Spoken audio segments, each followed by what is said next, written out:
Unity's UI system is notorious for being really annoying to use, and especially annoying when it comes to creating anything that looks even remotely good, which is why I was very surprised when I managed to create the entire main menu for my game, including a settings menu with everything a settings menu could need and a save system in just 1 week, and it actually looks pretty good. Hello everyone, welcome to 7 days of development on my multiplayer shooter Powerlust, and in this video we redesign the lobby UI and get to work on a complete settings menu. Also, yes, this devlog is in a completely different style to normal, more on that at the end of the video.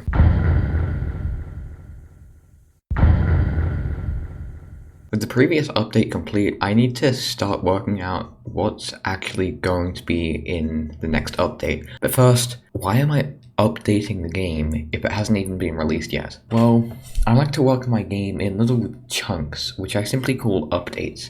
But each update is a completely playable version of the game, from the first beta update to the last. And because of this, I can just focus on working on small parts of the game at once, so it remains completely playable. So, first of all, I need to work out the goals of this update. I already have a vague idea of what I want to do, but I have to work out exactly what needs to be done, and put it all in a little checklist on my Trello board. This update, beta 1.0.1, I want to focus on polishing up what we already have. The game itself is pretty polished, but the UI is a bit confusing and is also lacking a lot of polish, so that is a big focus. I would also like to add a settings menu to the game, because that is something very important but isn't in the game yet. And lastly, I would like to make some optimizations and changes to get the game ready for the next major update. I already know what I want to do for it, but you'll have to wait to find out. I usually leave this stuff out of the video because it's not very interesting, but I thought that it might be nice to include with this new devlog style so you can see more of the development process. Alright, and I think that's a pretty good start, but I will be adding to this in the future. Now that that's done, we have a list of almost everything I want to do in the update. So now it's time for the second step, where I expand on these things and put them in more achievable little tasks to go in this to-do list. I usually don't bother doing all of it, just the things that I'll be doing earlier. Then I can add other stuff later.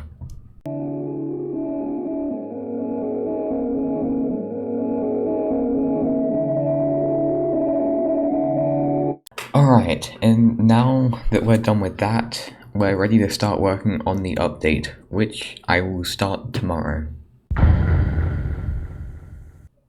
Alright, so today I want to work on some quality of life changes for me.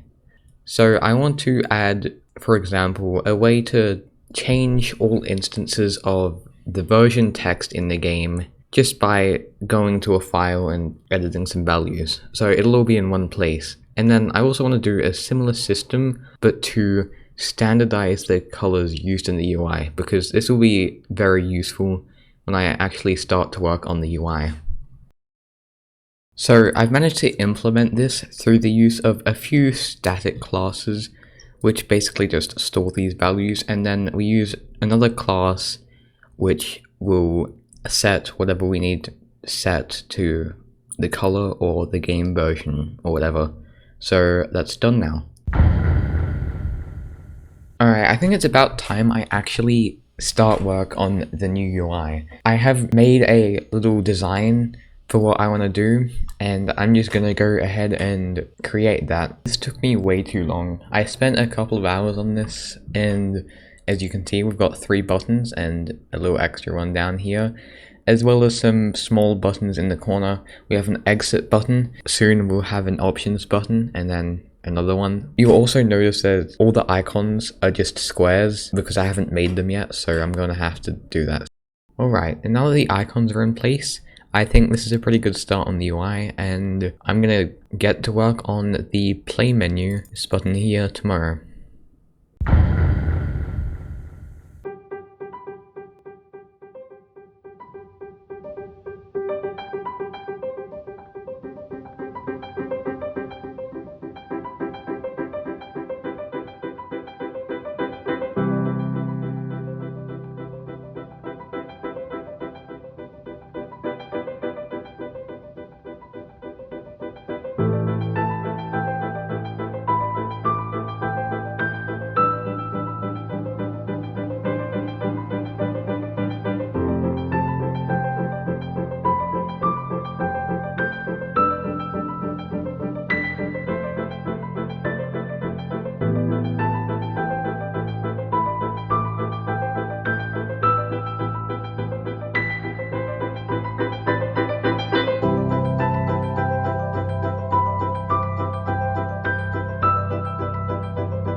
So unfortunately I didn't have time to record audio yesterday, so all you got was a time lapse, but I did manage to make some pretty good progress. I made this play screen, and yes, it is functional. You can go into a game by pressing there. And I also got started on an options menu, which you can access by pressing this button next to the exit button. Overall, the menu is very nice, but there are a few things I don't like about it, which I will point out now.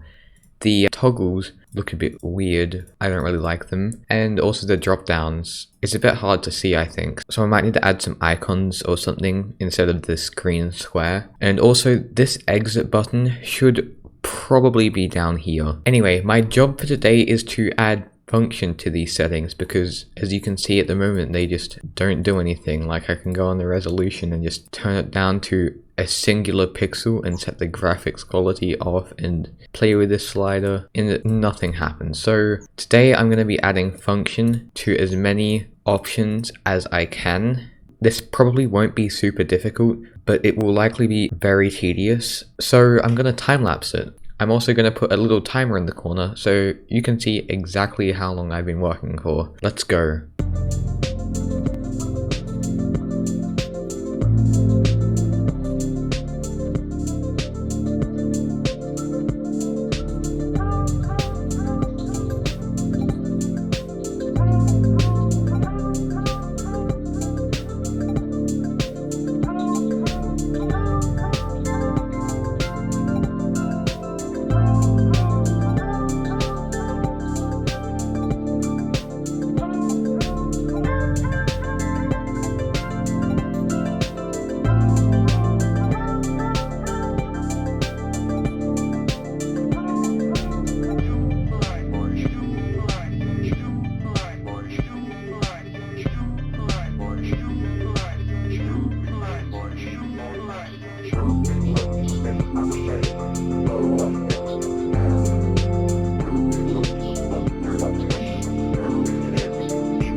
So that was a lot of work, but I now have most of the options working.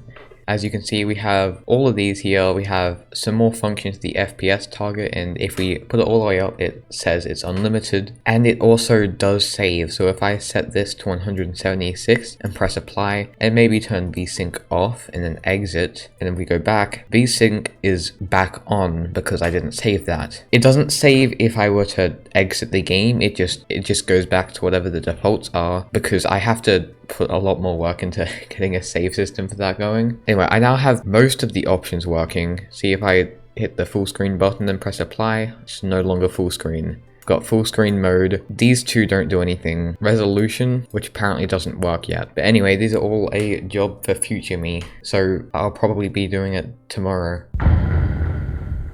My plan for today is to get most, if not all, of the complicated settings in the game working. This includes stuff like toggle sprint and auto reload, and the quality settings like the graphics quality, particles and background quality, and also the sound settings.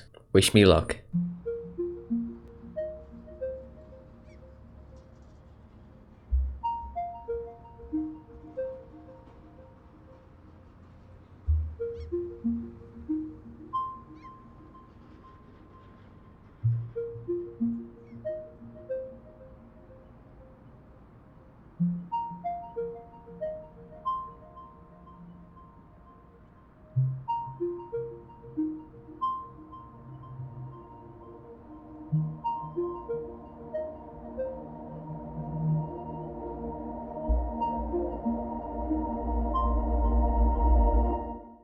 As you can see from the timer, I've been trying to fix the resolution bug from yesterday for over half an hour. I managed to do it, but I don't really know why it's working. I just messed around with some things and then suddenly it just started working and I don't really know what I did. All I really did was to just go into the code and just organize it a bit, and it works now. And I don't really know why, but alright then. But now it's time to actually start working on what I said I was going to do, and that is to start working on the settings. For now, it's probably only going to be the toggle sprint setting and the auto reload, but now move on to the rest afterwards. Hopefully this doesn't take me too long.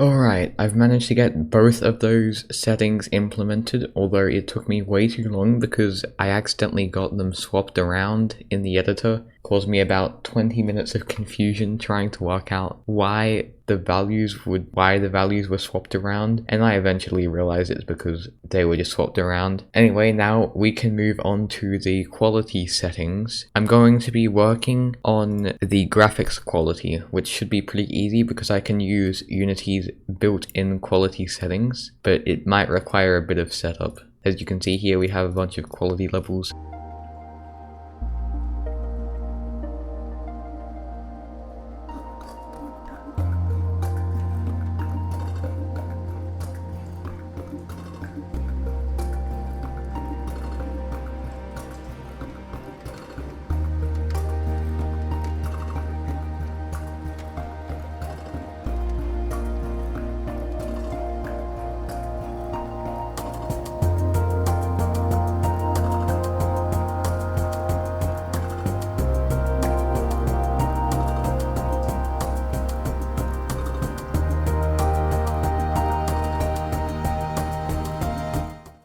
And the graphics quality options were a success. You can now go into video settings and change the quality. So we have low, normal, high, and insane, and also unfortunate as a little extra one, which I'll show you now because, well, it's unfortunate. You can't really tell much from the UI because, I don't know, that's just how the UI works. But when we get into the game, it will be very noticeable.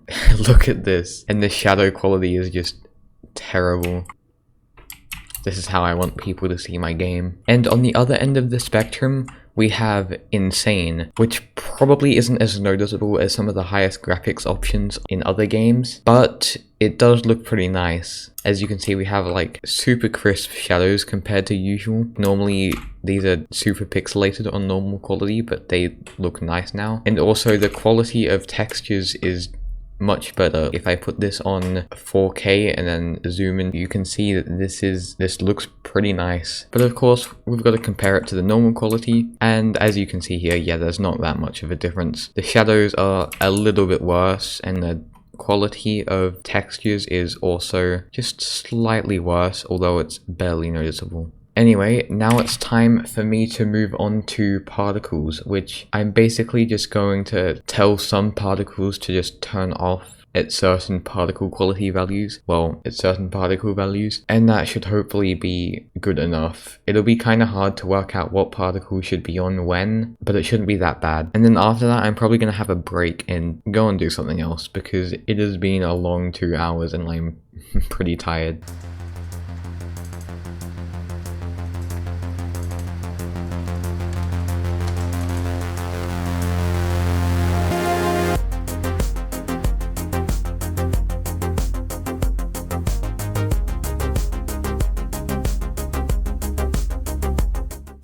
And now the particles quality is in the game.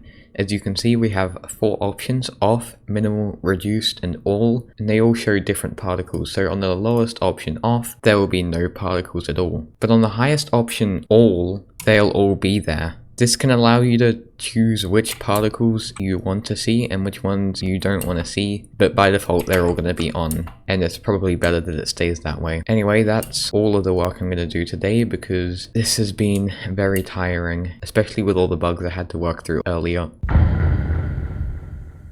Alright, we have 2 days to get this settings menu complete, and we've still got quite a bit of work to do. We've still got to implement the background quality, make sure the FPS target can't get set to 0, and also set up the audio settings. And I would also like to organize this a bit. First things first, I would like to organize the settings menu. So I would like to add some breaks in the settings with headers, and I would also like to remove the background quality setting, as I'm probably going to integrate it into the graphics quality at some point. And I would also like to add a new toggle that enables and disables post-processing. So I'll get started on that, and then we'll work on implementing the stuff. Okay, so I've now organized the settings screen. We now have the settings organized into different categories. In the general menu, we have full screen and quality of life. In the video menu, we have screen settings, everything related to the resolution, frame rate, and we also have VSync here. And in graphics, of course, everything related to the graphics settings. And the audio settings is pretty much the same. You might also notice I have added an underline to the menu title, and this is just to make it stand out a bit more. My next goal is to implement the post-processing settings and the audio settings, as well as fix the FPS target. So I'm going to do that now, and I'll probably time-lapse it.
Alright, I'm now finished with the settings menu. I have added the new setting post-processing, which disables all post-processing in the game. I have fixed the FPS target and now it's limited at 30, it cannot go below. And I have implemented the audio settings and added a little percent suffix so it just looks a bit better. And it does in fact work. If I put this to 100%, it's a lot louder. And if I put it to 0, it's just off. That was pretty straightforward, it didn't take me very long, so I guess I'm done for today. I would like to do more, but there's not much I can do because I probably won't have enough time. So see you tomorrow, I guess. Today is the last day for this video, and what I need to do is make a save system for the settings menu. Because at the moment, if I say turn full screen off, apply that, and then load back in, it's been reverted to default, and that is not good. I have heard of this system in Unity called player prefs, and I haven't actually used it before, but I've heard it's really good for storing settings. I'm gonna give that a go. I did a bit of research, and I'm pretty sure it should be relatively easy to use, and honestly I would love to use this for a save system because it's just easy, but it has no security, so that is not an option. I'm going to go and do a little test and see if I can work out how it works. So I have made a little bit of code here using the player pref system that sets a key setting underscore general underscore full screen to the value of general underscore full screen setting using this funny syntax to convert it to an int where 0 is false and 1 is true. Then we save it, and then all the way down here in the start function, we simply send a debug.log statement that converts the value of setting underscore general underscore full screen to the console. I have no idea if this will work, but we'll have to test it. So if I turn full screen off, apply that, and then exit, stop the game, and then reload, it should debug.log false, which it did. If I turn it on and try that again, it should send true in the console, which it has, which means this system does in fact work. So what I'm going to do is I'm going to go through and set up a similar system to this for every setting in the game, and then I'll come back after I've done that. But then the next step will be to go into here. It will be to go into the connecting script and get it to load all the settings and basically run this code. So I'll get to it then.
Alright, so I now have all of the settings laid out here, and these will all now be saved to the Unity player prefs. So the next step is to now get the game to load these settings on startup. I'm now going to go and implement the loading system, which shouldn't actually take too long.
Great news! The save system, or the load system, is now done. It actually works. I can go in here, change settings around to whatever I want, and then stop the game, restart it, and it saves. As you can see, everything is exactly how I left it. And I'm very happy with that. And it only actually took half an hour, which is kind of surprising. I was fully ready to spend all day on this. But I guess now that this entire week of development is done, I can go edit the video together and then upload it. So I'll go do that. And I guess I'll see you all in the outro, which I'm yet to record, and it might be a bit of a pain because I have to write a script.